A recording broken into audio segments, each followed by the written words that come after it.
Sur C17, Thierry Lagrange, bonjour. Bonjour. Vous êtes médecin généraliste. L'hystérie généralisée autour du Covid use les gens. Elle vous agace particulièrement. Vous avez souhaité vous exprimer à ce sujet pour dire à tous qu'il faut raison garder. C17 vous donne la parole bien volontiers. Il faut raison garder. Vous voulez dire quoi par ça ? Oui, il faut raison garder, c'est-à-dire on est dans une situation extrêmement confuse. Et moi, en tant que médecin généraliste, je vois comme je pense tous mes confrères de France, on voit des gens qui sont apeurés, qui sont qui ne savent plus quoi penser. Alors tout d'abord, le constat actuel, c'est que la situation existe. Le Covid existe, c'est un virus. Il y a eu une épidémie avec un pic épidémique qui a eu lieu en mars-avril, avec de nombreux cas, beaucoup de décès.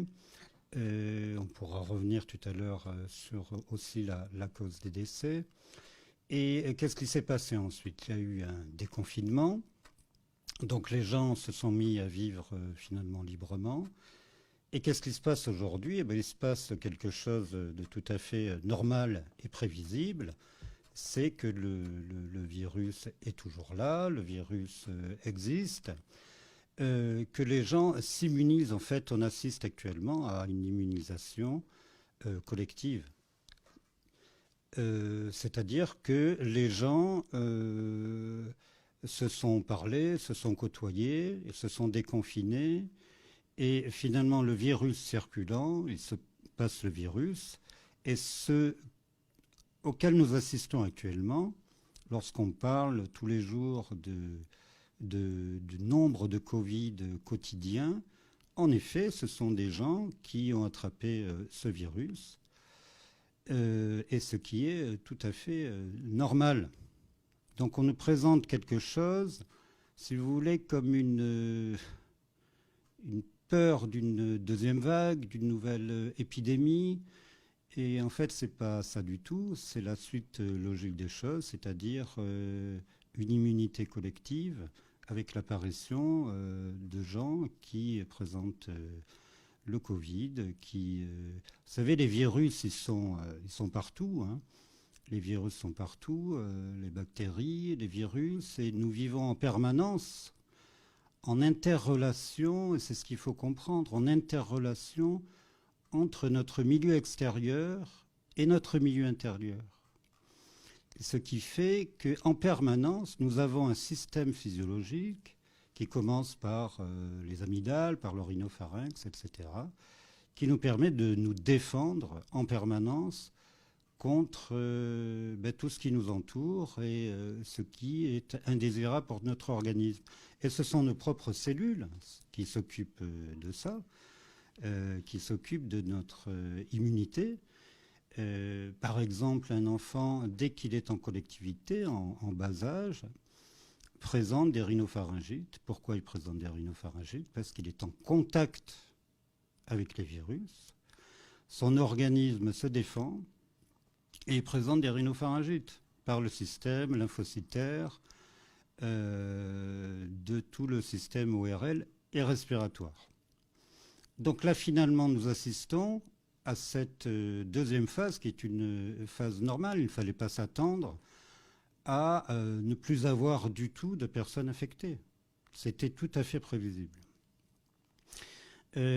Maintenant, est-ce que nous sommes en épidémie ou pas ? Non, l'épidémie est passée. Tous les experts le montrent par un graphique avec une pointe d'épidémie au mois de mars et avril. Et là, on voit une remontée donc, de cas de Covid. Et on dit, voilà, c'est une nouvelle épidémie qui apparaît. Mais non, ce n'est pas une nouvelle épidémie qui apparaît. Ce sont simplement les gens qui s'immunisent, les gens qui présentent des symptômes, et c'est tout à fait normal. Donc maintenant, alors que les gens étaient confinés, ils n'avaient pas de Covid, maintenant que nous sommes déconfinés, le Covid apparaît. Ce qui compte lors d'une épidémie, c'est le nombre de cas graves et c'est le nombre de décès. Or là, actuellement, nous n'assistons pas à une augmentation des cas graves et des décès. Ça n'a aucune mesure avec ce qui s'était passé lors du pic épidémique. Donc c'est pour ça, je pense qu'en expliquant cela aux gens, on a un discours rationnel, raisonné, et on n'agit pas sur la peur. En expliquant cela, on comprend.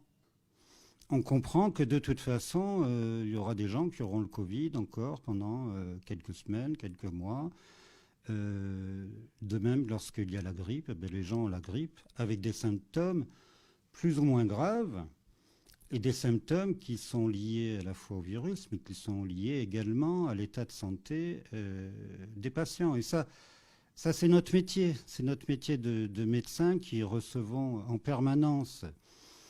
Et à la fin, je voudrais vraiment mettre l'accent dessus, sur le fait que le médecin est l'acteur central. On est là pour recevoir les patients, pour faire un diagnostic, pour donner un traitement, et en cas de problème, d'adresser aux urgences. Or là, ce qu'on voit, c'est le médecin généraliste, on n'en parle jamais. Et sur les médias, on parle uniquement des urgences, de l'hôpital, etc. Je vois que l'on dit encore aux gens de rester chez eux lorsqu'ils ont des symptômes et de prendre un paracétamol, ce qui est totalement inepte. Si les gens ont des symptômes, il faut qu'ils appellent une personne, c'est le médecin généraliste. C'est nous qui sommes en capacité de faire le diagnostic, de traiter et, si besoin, d'adresser aux urgences. Et là, c'est pour ça que je ne suis pas content, moi, parce que j'ai l'impression qu'on revient encore au scénario de l'épidémie où on avait incité les gens à ne pas voir le médecin traitant, on avait incité les gens à rester chez eux dans la peur. Alors qu'en prenant les choses à temps, nous avons des moyens pour traiter cette infection virale. J'ai l'exemple, cette semaine, un patient m'appelle en me disant, voilà, je suis Covid+, j'ai été testé donc sur le plateau de test. On m'a renvoyé chez moi en me disant de prendre un Doliprane. Mais je lui dis, mais comment ça va? Donc il m'appelle au téléphone. En fait, c'est sa femme qui lui avait dit, mais appelle le médecin, appelle notre médecin traitant. Il me dit, ça va pas, j'ai des courbatures, je tousse, je l'entendais, il était enrhumé, il toussait, non pas essoufflé, mais il n'était pas dans son état habituel avec de la fièvre. Alors je lui ai dit, écoutez, il faut absolument soit que je vous voie, soit que je vous traite. Il me dit, je préfère rester chez moi, je ne veux pas venir au cabinet. Donc je ne l'ai pas reçu au cabinet moi-même, je n'ai pas pu me déplacer. Et j'ai demandé à son épouse de venir. Je lui ai fait une ordonnance avec un médicament qui marche très bien dès les premiers signes, qui s'appelle l'azithromycine, qui est un médicament antibiotique et qui a également une action antivirale. Et donc, plus d'autres choses se rajoutant, des produits phytothérapiques, etc., naturels. Et je lui ai demandé de me rappeler dans les 48 heures qui suivaient. Il m'a rappelé en me disant, écoutez, alors je lui ai dit, mais comment ça va maintenant? Et il me dit, ça va beaucoup mieux. Ça va beaucoup mieux, par contre je suis fatigué, mais je n'ai pas cette toux que j'avais, etc. Donc voilà un exemple, en fait. Il est Covid+, il a eu ses symptômes. Il m'a contacté, donc c'est pas pour parler de moi là, que je dis ça, il a contacté le médecin traitant. Le médecin traitant a agi en connaissance de cause, a fait un diagnostic, un traitement. Ce traitement a permis à ce patient d'aller mieux. Je pense réellement que l'azithromycine est un très bon médicament dans la première phase. Et ensuite, nous demandons aux patients, dans la relation que nous avons habituellement avec les patients, de nous contacter et de suivre régulièrement leur état clinique à la maison. Donc voilà, ça c'est le schéma. Mais c'est un schéma classique. C'est un schéma classique de soins. C'est ce que nous faisons régulièrement. Un médecin généraliste, il voit une centaine de patients par semaine. Donc on a l'habitude de ça. Voilà.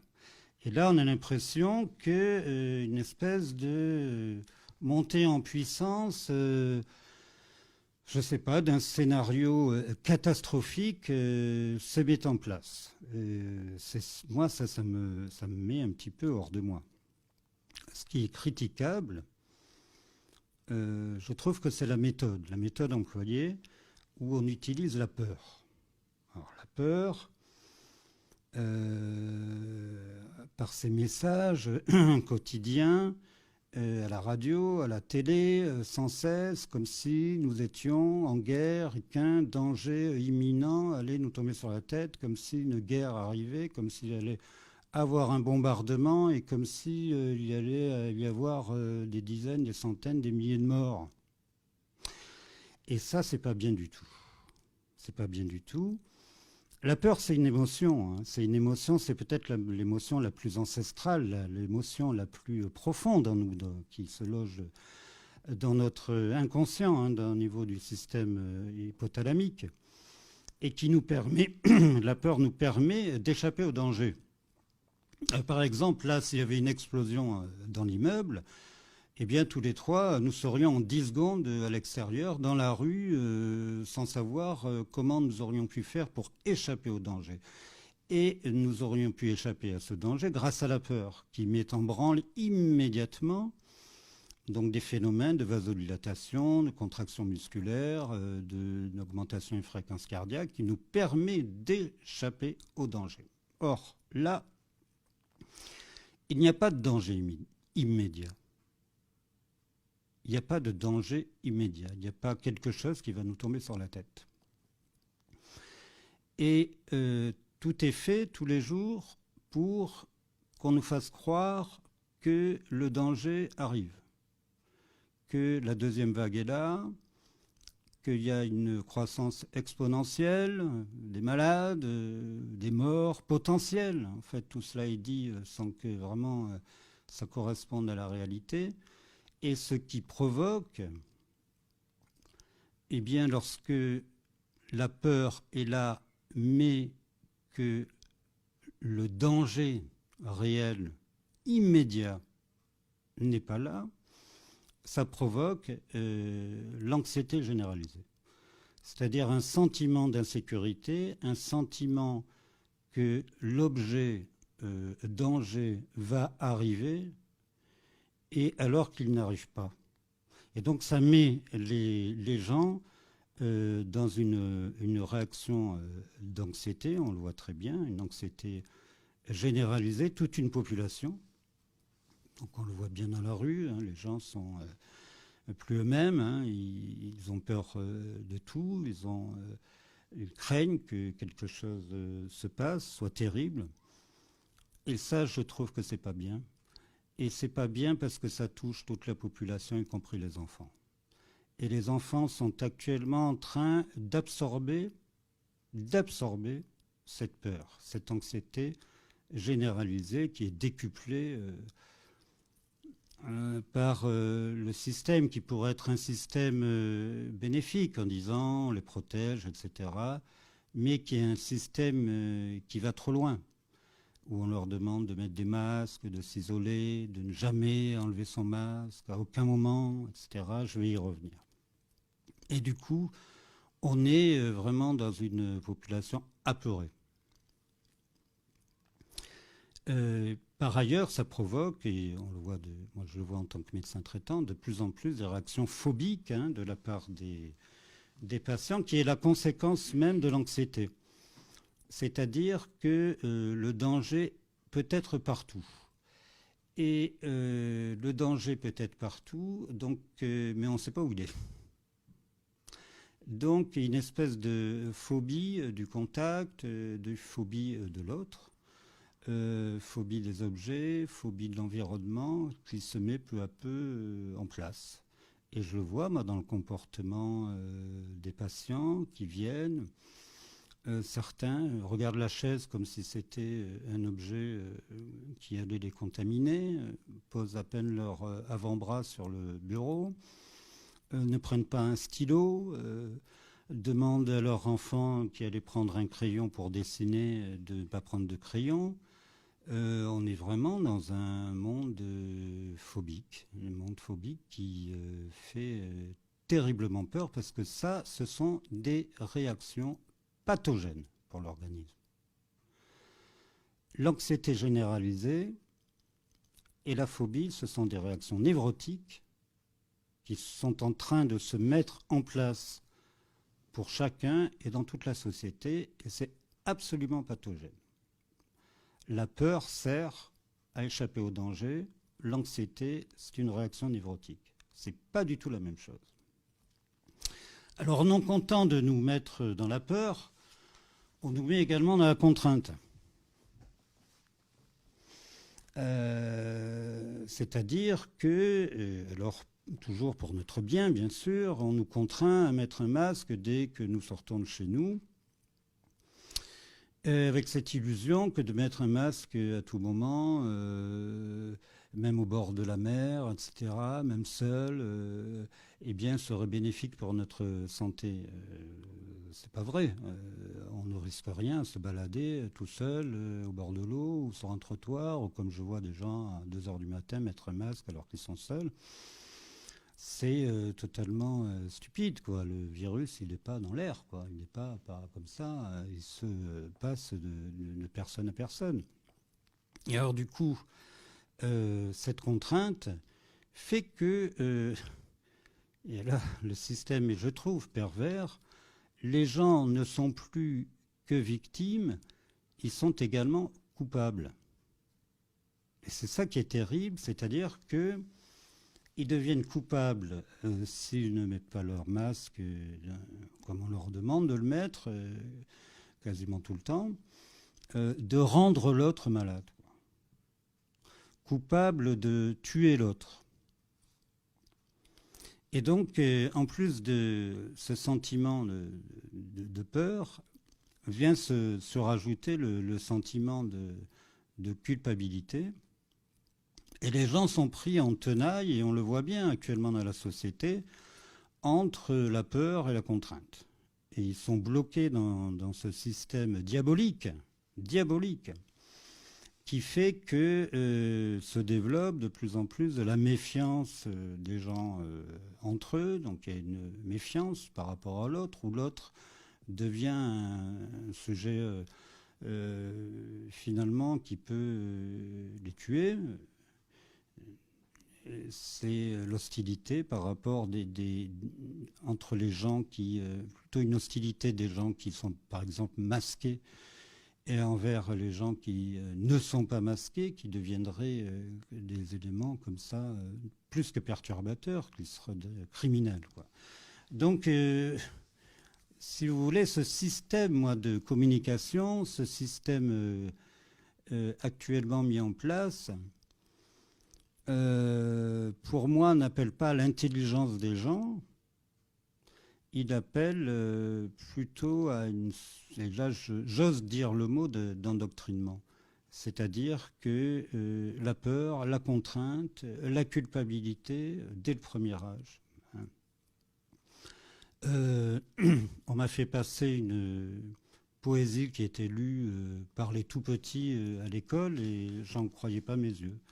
L'école a été fermée, on fait faire ça, on demande d'apprendre ça aux enfants de CE1, et nous vivons confinés, car tu peux nous infecter, tu peux même nous tuer. Les visites aux grands-parents, c'est interdit pour l'instant, car si on veut les aimer, il faut bien les protéger. Nous resterons solidaires, tous unis dans cette guerre, et pour sauver notre terre, nous t'enverrons en enfer. Donc voilà, on demande aux enfants dès le CE1 d'apprendre des poésies pareilles dans le cadre de l'école de l'éducation nationale, ce qui me paraît totalement délirant et qui va provoquer, moi je le dis, hein, des problèmes chez ces enfants, hein, qui sont là un peu pris dans un apeurement général. On leur demande d'être masqués en permanence, alors que bon, il n'y a pas de danger à ce que des enfants qui suivent un cours puissent se passer le virus comme ça. On leur demande d'être masqués en cours de récréation. Tout ça, ça m'est rapporté par les parents d'élèves, avec interdiction de boire. Ou un enfant qui baisse son masque, le met sur le menton pendant quelques minutes et tout de suite montré du doigt. Donc on voit bien le système qui est mis en place, où celui qui est dans la désobéissance, devient l'objet à abattre, hein, la personne indésirable. Et un enfant qui enlève son masque pendant quelques minutes est mis au banc tout de suite, non seulement par l'autorité, mais également par les autres enfants, et menacé d'exclusion. Et puis on voit aussi des systèmes qu'on a vus dans un autre temps. On m'a conté donc l'histoire d'un enfant qui, voyant sa maîtresse baisser le masque pendant quelques instants, tellement le masque était insupportable pour elle, l'enfant l'a dit à la directrice. La directrice a mis donc une mesure d'exclusion auprès de la maîtresse, quoi. Donc se met en place un système même de délation chez les tout petits, quoi. Donc c'est absolument effrayant, et tout ça n'est absolument totalement disproportionné par rapport à ce virus, quoi. Totalement disproportionné. Sans parler des réactions physiques, avoir un masque toute la journée. Alors on nous dit, oui, mais les chirurgiens ont bien un masque toute la journée, les réanimateurs ont bien un masque toute la journée. D'abord, c'est pas le même masque. Les masques que portent les gens dans la rue, 90% sont ces masques bleus, là, totalement synthétiques, qui provoquent une émission de particules dans le nez, etc. On voit bien que c'est de très mauvaise qualité, hein. Et donc qui provoquent des réactions allergiques, avec des rhinites, avec donc des troubles allergiques. Et quand on leur dit, quand ils disent qu'ils ne peuvent pas respirer derrière le masque, on se moque d'eux. Non, c'est pas bien d'avoir toujours le même masque toute la journée, d'autant que c'est toujours le même masque. C'est-à-dire qu'à l'hôpital, on touche un masque 2 fois. On le touche pour le mettre, et on le touche pour l'enlever et le mettre à la poubelle. Et on garde ce masque pendant quelques minutes, quoi, ou quelques heures, mais pas plus. Alors que les gens ont le même masque, ils vont au restaurant, ils l'enlèvent, puis ils le remettent pour aller aux toilettes, puis ils l'enlèvent, ils le mettent dans leur poche, puis ils le remettent pour sortir, pour aller se promener, puis ils le remettent encore. Et ce sont des masques qui traînent au fond des sacs, qui traînent dans les poches, et ce sont de véritables bouillons de culture. Et en plus, on ne fait pas son immunité comme ça en ne respirant pas l'air, parce qu'en fait, respirer, c'est être libre. C'est-à-dire respirer, c'est être autonome.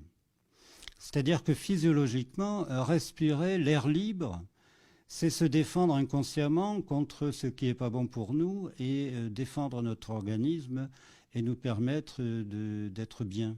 C'est une espèce d'équilibre en permanence, on ne s'en aperçoit pas. Or là, on demande aux gens de respirer de manière confinée dans leur masque, ce qui est totalement inepte sur le plan physiologique. Donc voilà les bémols que j'ai à mettre, et qui sont des gros bémols, hein, et moi j'espère que je ne serai pas le seul médecin à alerter sur ce profil, hein, que prend cette crise sanitaire, qui va durer encore pendant longtemps. Une dernière chose, le rôle du médecin. Le rôle du médecin, je l'ai dit tout à l'heure, le rôle du médecin, il est mis à mal actuellement. Nous devrions être vraiment la voûte, hein, la clé de voûte même de tout le système de santé. Et je pense qu'il faut, rassurer les gens, 2, leur expliquer comment marche l'immunité, 3, qu'ils voient les médecins. Ça permettra également de décharger les hôpitaux qui actuellement sont dans un très mauvais état, hein, et ça n'a pas évolué depuis 6 mois au niveau des places en réanimation, des places hospitalières. Les conditions de travail à l'hôpital sont extrêmement difficiles et aucun moyen n'a été mis en place depuis 6 mois alors que ça aurait dû quand même. C'était la première urgence. Le fait que le médecin soit remis à sa place centrale permettrait de dégorger les hôpitaux qui sont actuellement en grande crise. Voilà, c'est mon sentiment actuel. Je vous remercie de m'avoir donné la parole. Merci. Merci, docteur Lagrange. Au revoir.